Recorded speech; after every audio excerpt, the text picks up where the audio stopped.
Welcome to the Driving Change podcast on the Evergreen Podcast Network, where we live at the intersection of neuroscience and storytelling. If you love great stories and you love understanding the mindset it takes to be a world-class change agent, then join us as our fascinating guests from all walks of life unpack their unique journeys of perseverance and passion, of expertise and experience, and be inspired to use your own story to drive change.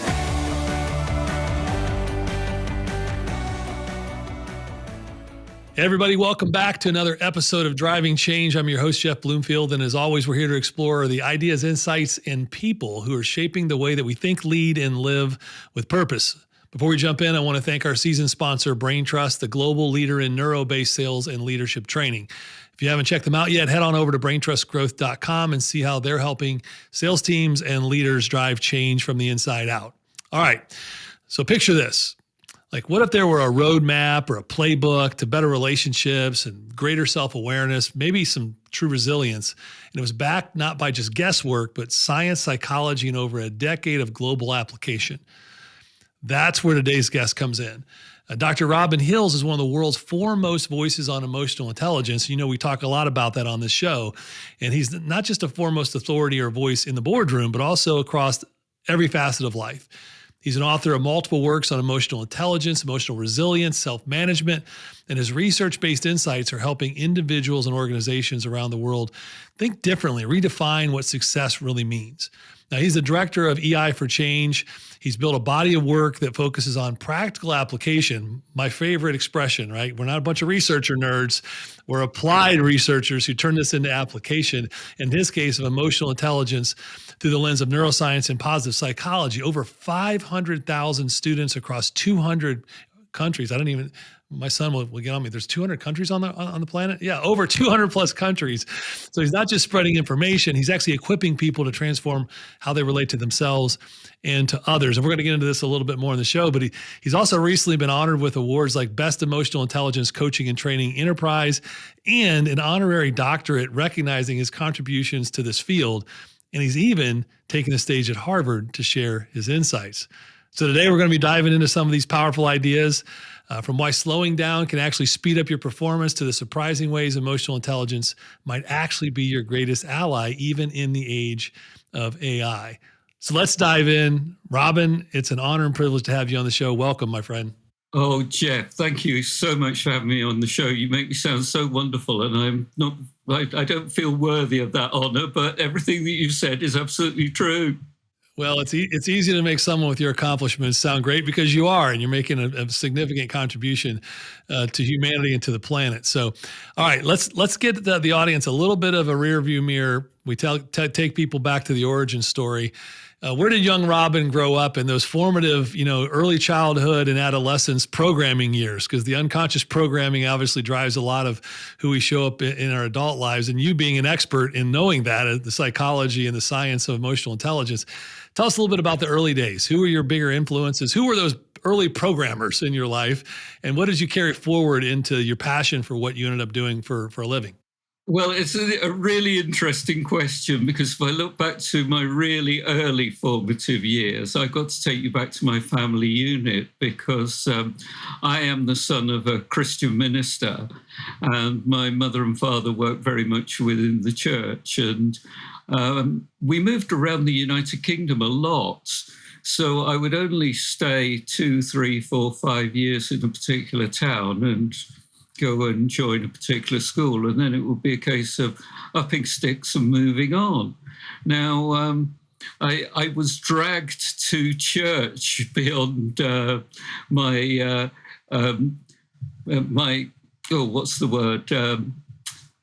protestations, which were very, very loud, 2 or even 3 times a week. And I found my ability to tune out and zone out when my father was pontificating from the pulpit an extremely useful talent. But I think when I look back, I think a lot of that was really going deep into the subconscious and then into the unconscious. So it's brought me to where I am today. I started my career in selling, and I'm very proud of that because it gave me an opportunity to influence people and work with people and to help them to bring about positive change by changing their behavior for the better. And then through a series of redundancies, I found myself in a situation where I needed to earn money, but I needed to do it according to my values. So what is it that I could do? How could I apply my skills? And what is it that I was really interested in bringing around change about? And that was, at the time, emotional intelligence. A lot of people had heard about it, but not a lot of people knew what it was. So I thought, right, there's the opportunity. So you had this. When did you get introduced to the concept of emotional intelligence, and more so informally, you probably knew that this thing existed. You could tell there was a difference between someone's intellect and their ability to kind of socially manage and function differently, but we didn't know what it was called for a while. Then we labeled it emotional intelligence. When was your kind of epiphany that there's something different than intellect? And then when was the formal introduction to the term emotional intelligence? What's that look like for you? Well, it's an interesting story because I was working in the London teaching hospitals, selling to eminent consultants and physicians as a very young man, working for the pharmaceutical industry, trying to influence and change their behavior around prescribing antibiotics, prescribing anti-ulcer medicines, prescribing cancer drugs. And I found that there were some doctors that would engage with me incredibly well, and there were some that weren't capable of doing that. Now, it wasn't down to intellect, as you say, because they're all very good, very intellectual people. But what is it that some doctors had that others didn't? And I just didn't know what it was.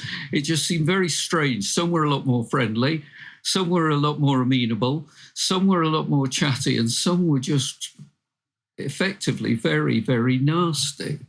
And I was the same person, whether they were reacting to me, whether they were reacting to my role, whether they were reacting to my company, whether they were reacting to people in general that way.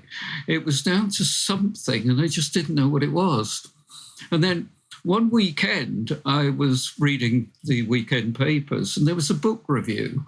This book had just been published, Emotional Intelligence by Daniel Goleman. And I thought, this is absolutely fascinating. This really is the answer to the conundrum that I've been toying with over the years. So I bought the book, and I have avidly read it from cover to cover, which is quite an achievement in itself because Dan Goldman's writing style is not the most readable at times, and it's very, very heavy, but I found it absolutely fascinating. So that's where the epiphany occurred.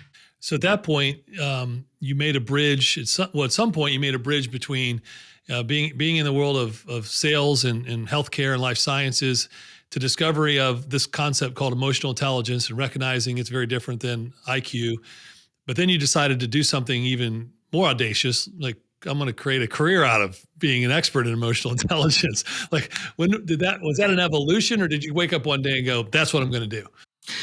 It was a bit of both, actually. I'd gone through a series of redundancies. My companies had let me go. I think that's the official term. And I found myself looking for a new opportunity. Now, having gone through 3 of these redundancies, I thought, I can make myself redundant here if I want to. I'll set myself up in business. What is it that I'm passionate about doing? So I started my business up focusing in on training, developing people, developing performance. And for a couple of years, I was working as an independent consultant under that kind of title, really going around organizations locally to develop people in order to develop the performance, their team's performance, and the organization's performance.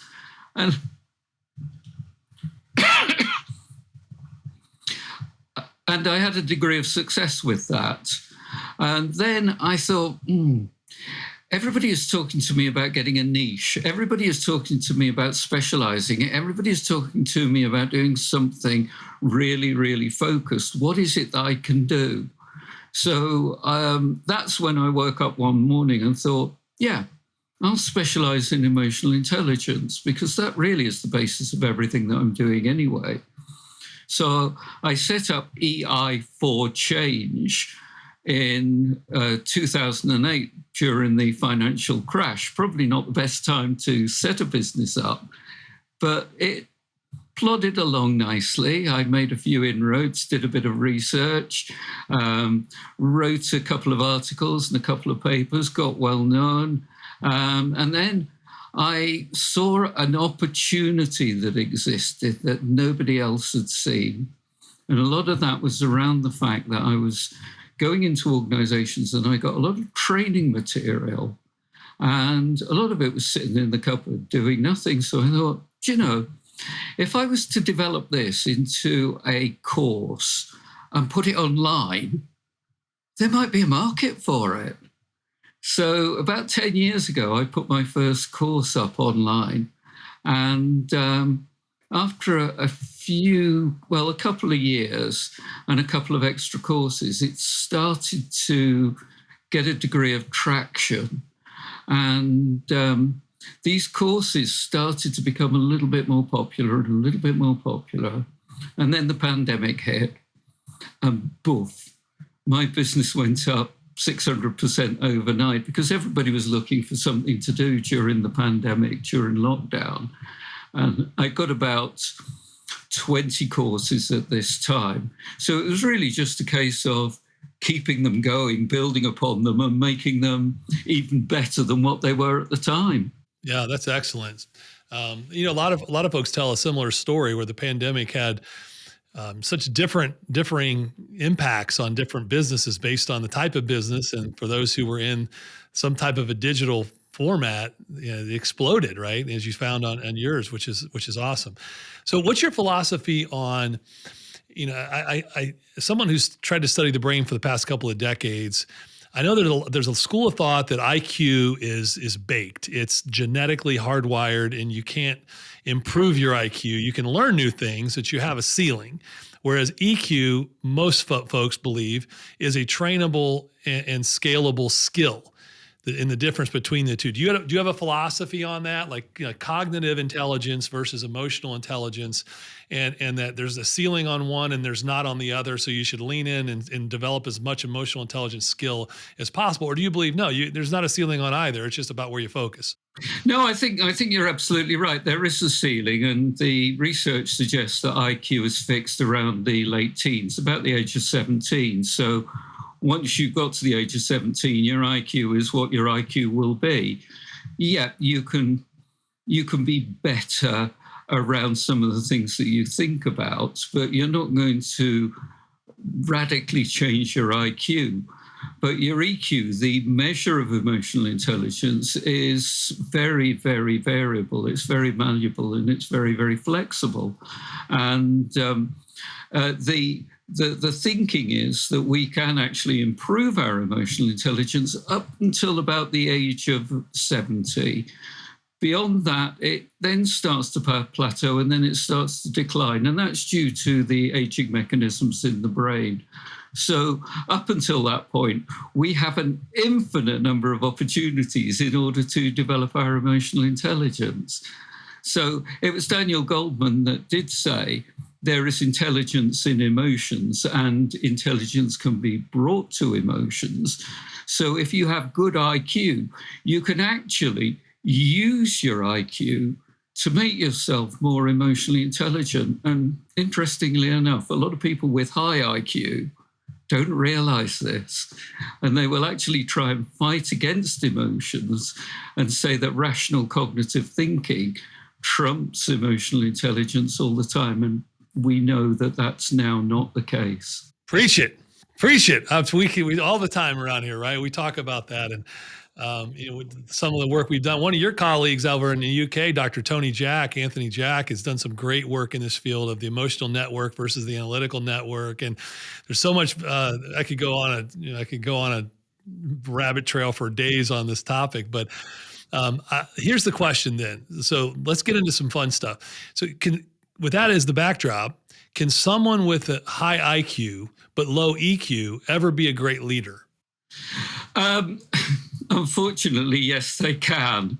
And they might not have great EQ, but they have an ability to manipulate people's emotions. And intelligently, they can apply their intellect in order to do that. And that often leads to things like narcissistic leadership. But really, what we're looking for is a good balance of IQ and EQ in leadership. And often, some of the best leaders don't have great IQ, but they have wonderful EQ. And with those leaders, people will do absolutely anything for them. And obviously, they are successful simply because they get the right team of people around them in order that they can all work together and build up the performance through the workings of the network and the workings of the team. And that's the ideal scenario, rather than having a doggedly intelligent leader out at the front barking orders and everybody then responding. So I guess then what I hear you saying is it really comes down to how do you define what a great leader is? So if I say a great leader is someone who can bring along people willingly and they choose to follow and they accomplish great things together, that's a definite. If I say that's a good definition of a great leader, then what you're saying is if I have high IQ but low EQ as a leader, I might be a great producer, but maybe not a great leader. I might be a great accomplisher of things, but maybe not a great leader of people. Is that fair? That's right. And a lot of people who are in leadership positions have got there because they behave like a child in the playground. They stamp, they bang the table, they shout, they are decidedly unpleasant, and they get their own way. And they've learnt over the years that that's the way to get what they want. And they're very successful at that. So a lot of them will say to me, well, why should I change? And I say to them, well, there is a better way of doing it, but it's going to be incredibly hard. So really what you've got to do is to get the right people around you who are going to be able to do that for you, and then just temper down some of these traits which make people's lives grossly unpleasant.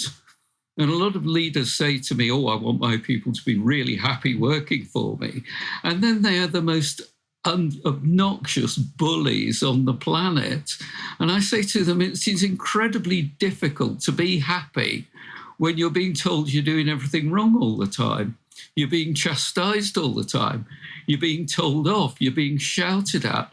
That's not a climate to induce good behaviors and good performance. And a lot of people will be leaving you. A lot of your good talent will leave because there's a better way. Well, and to hear you say that, it sounds like we say over here in the state, like the Geico commercials. If you have them over there, you probably don't. Like everybody knows that, no duh. It's so easy to say that, right? But then you start to unpack what's driving that behavior. Is I think that's the heart of understanding. And for those who maybe aren't familiar with emotional intelligence, and I'll summarize the 4 quadrants, and then please give me your perspective on that. There's that self-awareness, and then the ability to self-manage. Then there's the social awareness, and then relationship management. So the internal awareness and management, and then the external awareness and management. How would you describe the quadrants of emotional intelligence, the way that you teach it? Well, I would describe them in virtually exactly the same way. I would describe emotional intelligence a little bit simpler for people. It's being smart with your feelings in order to make good quality decisions and build up authentic relationships and then take action. Now, how do you do that? Well, you need to have a level of self-awareness. You need to have an awareness of other people. You need to have an awareness of what they're thinking, what they're feeling, in order that you can empathize. You need to be able to manage your emotions And you need to be able to then take action in order to use your social skills to build up the relationships. So all I've done there is to define the 4 quadrants that you've defined, but in a slightly different way. But we're not in any form of disagreement. It's just a different way of saying it. However, what I will also add is right in the middle, a component that everybody forgets when they talk about the 4-quadrant model. I think it's a 5-quadrant model, because bang slap in the middle is motivation. All of that's great. But if you're not motivated intrinsically within yourself to do something about it, it won't work. And if you're not motivated extrinsically in order to influence and work with other people, it's not going to work. So you need to have motivation, which sits bang slap in the middle of that quadrant. Yeah, it almost seems like that precedes the quadrant, right? Because I don't even have a desire to enter the quadrant if I don't have some form of intrinsic and extrinsic motivation. Yeah, that's great. So we're going to get into emotional regulation and what causes people to do all that in a little bit. But let's talk a little bit about, just for fun here. What's the most emotionally unintelligent thing smart people do every day that you see, and they don't even realize it? They don't realize that there is a world outside of their mobile device. Ooh, okay. Well, a lot of people will sit there and they have very low levels of impulse control, and I've got to be very, very cautiously aware of the fact that I can do the same thing at times. And I'm sure whilst your listeners are listening to you and I on this podcast, a number of them are sitting there flicking on their phone, checking their emails, checking their messages. It's very hard to put it down and mindfully concentrate on what it is that you are concentrating on and not to get distracted. I'm sorry. What were you saying? I was getting alerts on my phone. No, I'm kidding. Exactly, and you could walk into the tube station and everybody's on their phone, and they get up to the top of the escalator and they stop looking at their mobile phone, and everybody plows into the back of them because they're all looking at their mobile phone, and everybody loses their situational awareness around this, and it's fascinating to keep the phone in the pocket and just to observe everybody around you whilst you're traveling, because everybody but everybody is on their mobile phone. So, all right, let's click into this one, because this is an important one, I think. You and I know from a programming standpoint, those devices are designed a very specific way to tap into the unconscious dopaminergic response mechanism, and then we get the dopamine hits, we get the reward, we get, it's Pavlovian, right? We start to unconsciously train ourselves that our identity can be affirmed in these devices, and we get more dopamine the more times we're on them. And next thing you know, we're sucked down the rabbit hole, and we get that behavior reinforced and reinforced and reinforced. And we're not even consciously aware that we're being unconsciously programmed to use our phones, almost like a crack addict uses that, or a heroin addict, right?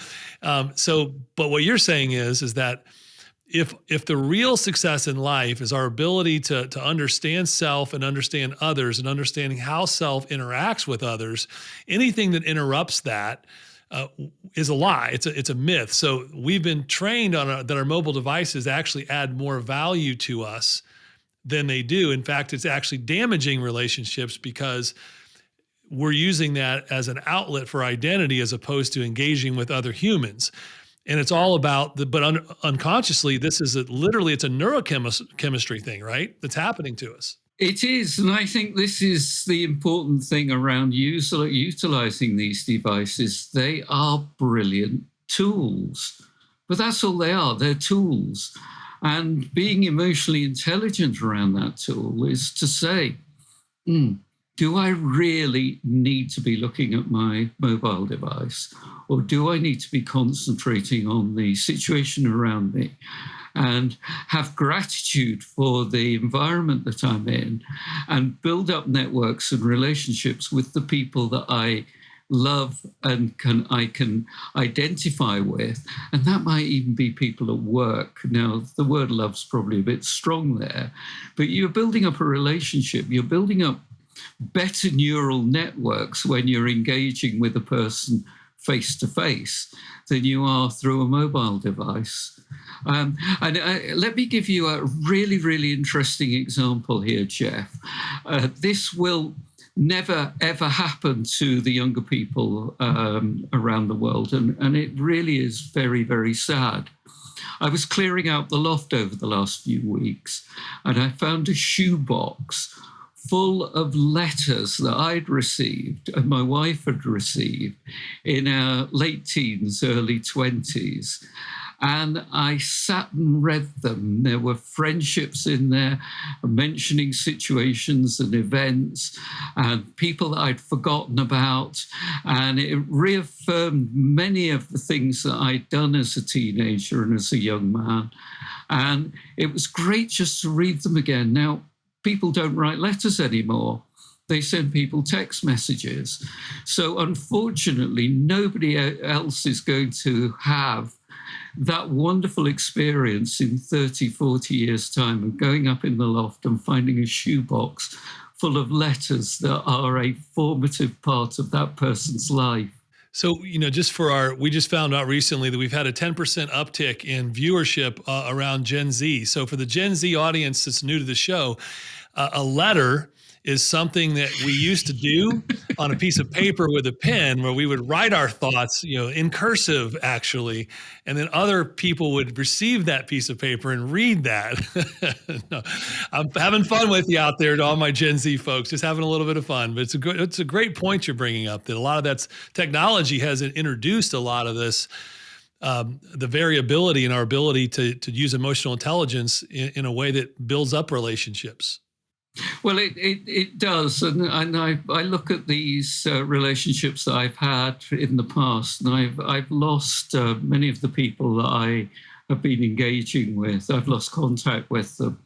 And at the weekend, I went onto LinkedIn and I found somebody that had written a letter to me.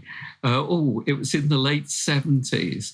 And I got back in touch with him, and I said, do you remember me? And he came back and he said, oh, absolutely wonderful to hear from you. I haven't heard from you in 50 years. And so we've exchanged emails and we've just caught up with each other. Again, a wonderful, wonderful experience. But just to pick up on the jokey bits that you joked about, Jeff, we're just got to take you back to that time. Because, look, at that time, there weren't any computers, or the computers that were there took up a whole complete room. Mobile devices did not exist. They hadn't been invented. There was a great new invention that was revolutionizing music, the compact disc. There was there were just the only way that you could get in touch with anybody was to go into a phone box and use a telephone, or your telephone was a device that was stuck on the wall. And you actually had to phone somebody and hope that they were going to be at the other end of the telephone in order that you could have a conversation.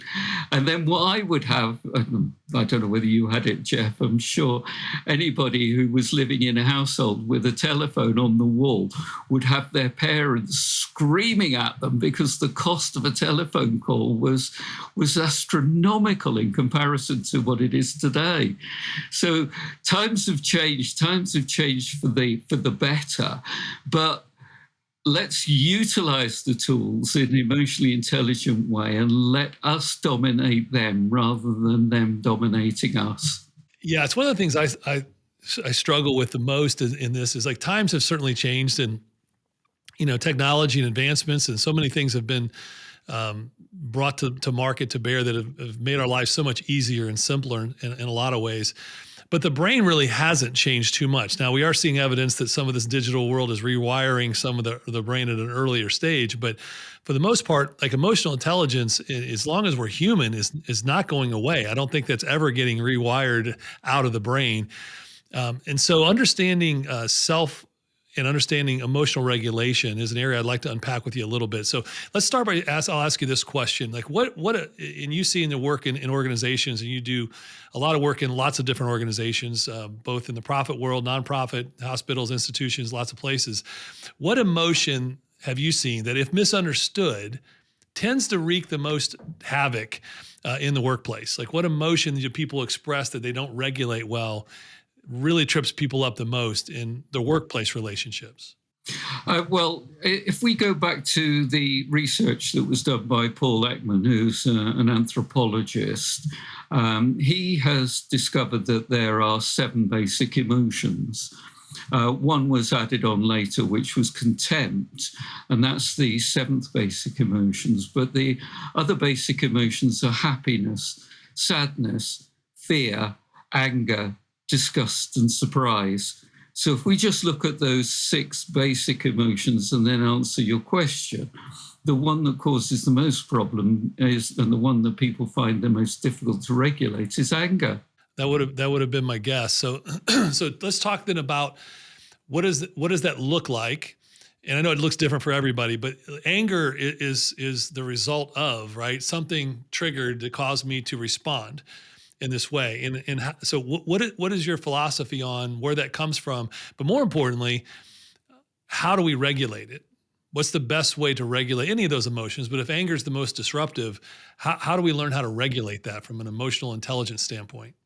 Well, what I do with people is I get them to understand that they are experiencing anger for a reason, and the reasons are very important for them to identify.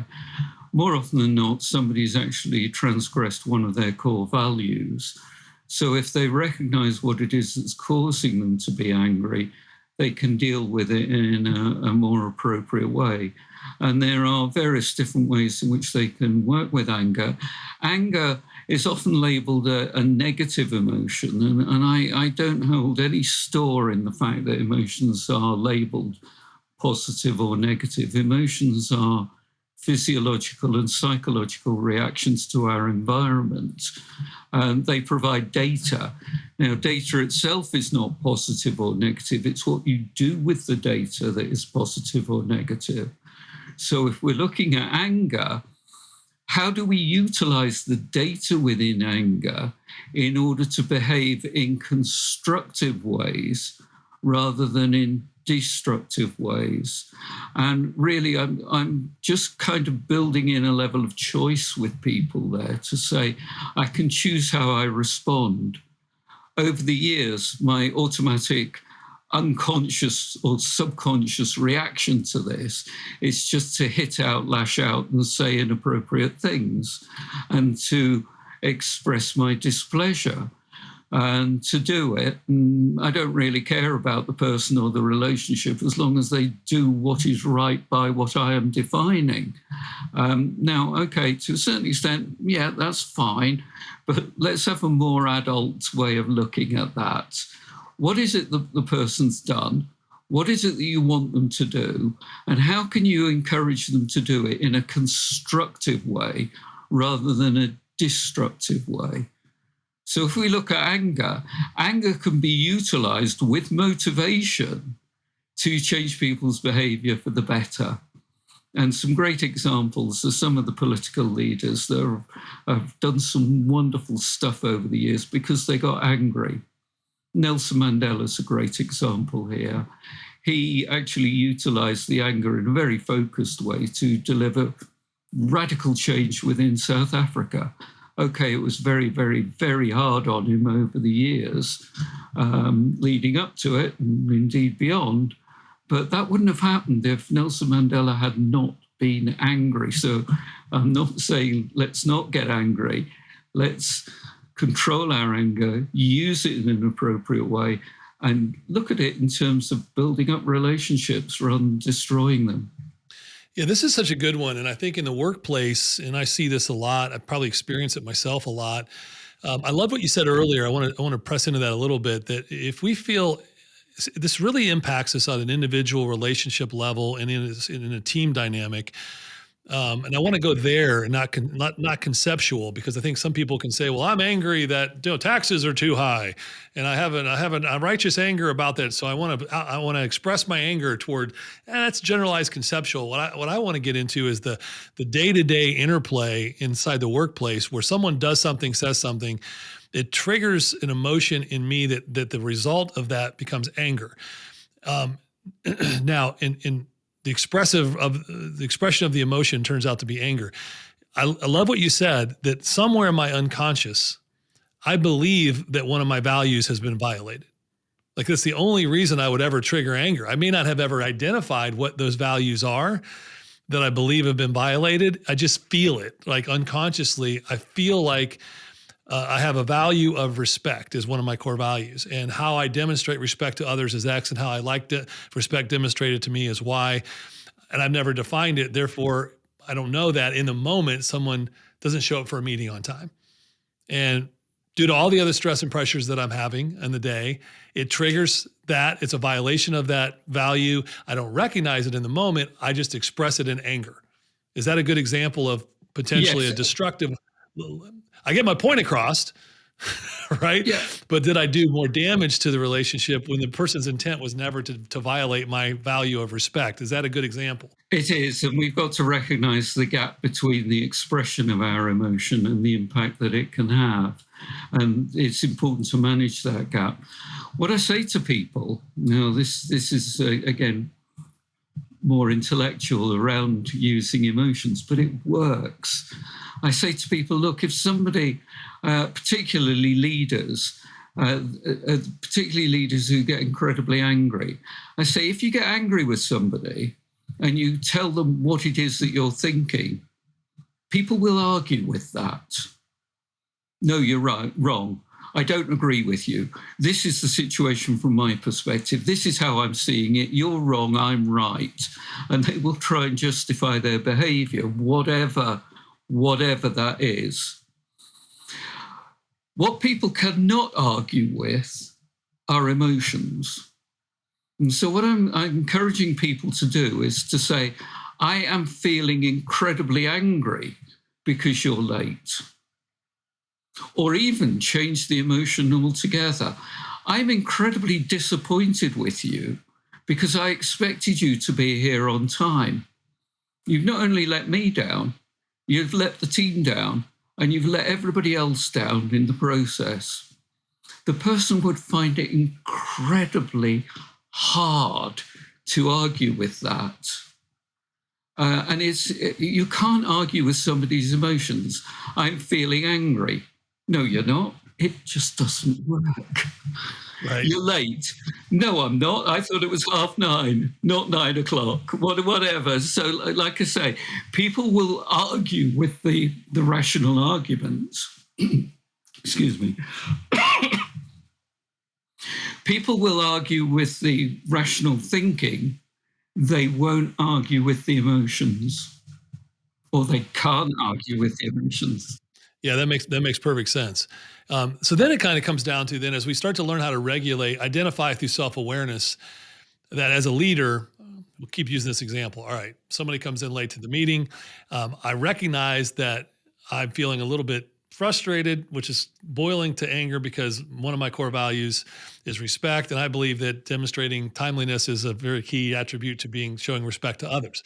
Right. So if I can start to get to the point where I can recognize that in real time, can I then regulate that a little bit and go, okay, let me put myself into their perspective for a second, in their shoes. I don't know why they're late. I don't understand their situation. There's maybe a very good reason why it is. Rather than me get all worked up about this and express my anger in front of others to them, which will be disrespectful to them, which is actually one of my values that I don't like in others, I'm going to regulate this, and then later after the meeting have a conversation to learn more. Like, that's a really hard thing to do, right, for others, but that's a skill that we must learn. Is that correct? I mean, you teach this every day. How do we help learn that so that people can actually do that in the moment, as opposed to letting the expression go to an outburst of a communication that doesn't add value to others?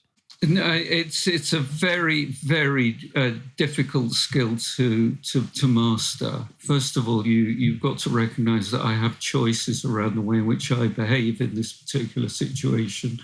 How am I going to choose to behave? And you're right, the most important thing to do is to ask more questions, which then leads into the skill of coaching. And leaders are not very good at coaching people. They're extremely good at telling people. That's not leadership, that's management. But they're not very good at coaching, asking the right questions. And often when I work with leaders and try and encourage them to generate the right sort of questions, they'll come up with a closed question. Do you realize you were late? Do you realize what impact that had on the team? Rather than, you were late. What happened? What is it that I could do to help? What went on? Were you aware that the situation was that we'd all agreed to arrive at 9 o'clock, which is a closed question? But what were your reasons for being late? And all these things open up a conversation. They build up the relationship. And then the other important skill that is vitally, vitally important within that interaction is the capability to listen. So what you basically just did was you went from the fifth quadrant of motivation to self-awareness to emotional regulation to then social management and then social, like you just followed all in that example, didn't you? That's what happened. Did I wasn't aware that I was doing that. So that's something I've put into my unconscious. But I think in a nutshell, like we could have probably the last 5 minutes, this could have been the whole episode, right? Because that is emotional intelligence in action, is the ability to develop the skills, to have the intrinsic motivation to care about others, to recognize that I have a self-awareness in a moment that I'm feeling something. I regulate that to the point that I care about the other person's perspective. And then when I communicate with them, my extrinsic motivation is to add value to the relationship, not detract from it. So it changes the way that I'll communicate with them in the moment. That's it, right? I mean, you just described it. That's pretty much what you teach every day.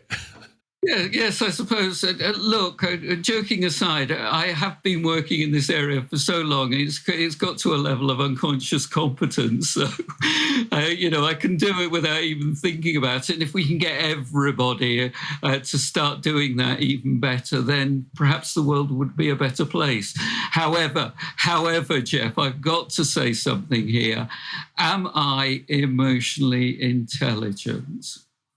Great question, because if I answer no, what am I doing in this field?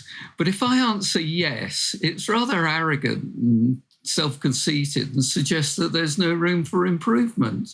It depends. I go into certain situations and sometimes it works really, really well. And I'm really pleased at the way in which everything's worked out. I've made good decisions. I've built up good relationships. I've regulated myself well. And then on other occasions, I completely screw up. Why? Because I'm human like everybody else. So, and it's work in progress.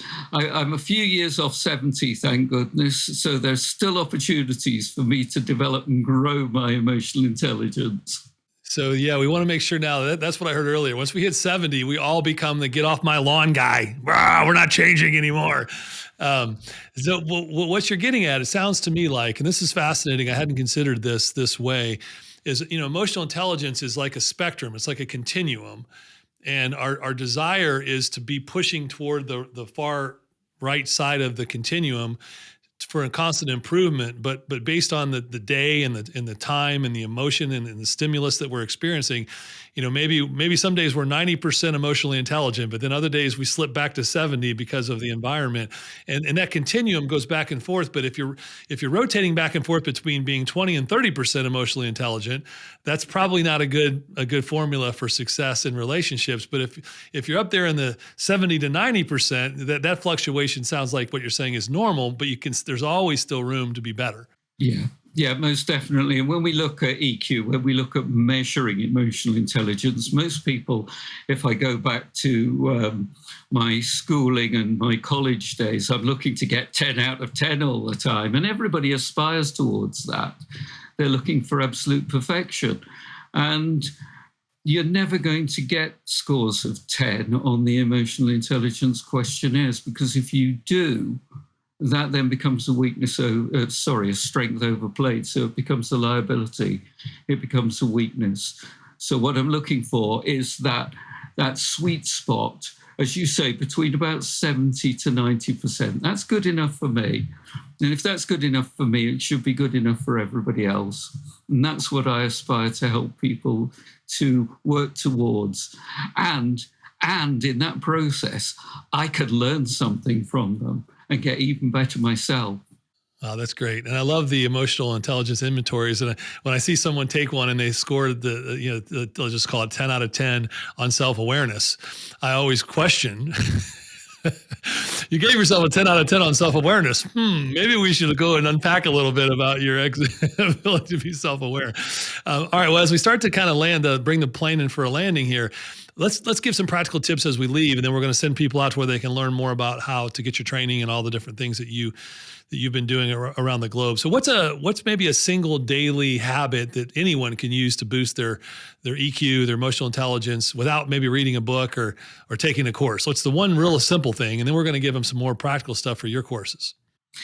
Switch your phone off at bedtime and don't look at it until you've had your breakfast. Wow. Okay. You just gave everybody anxiety. I know.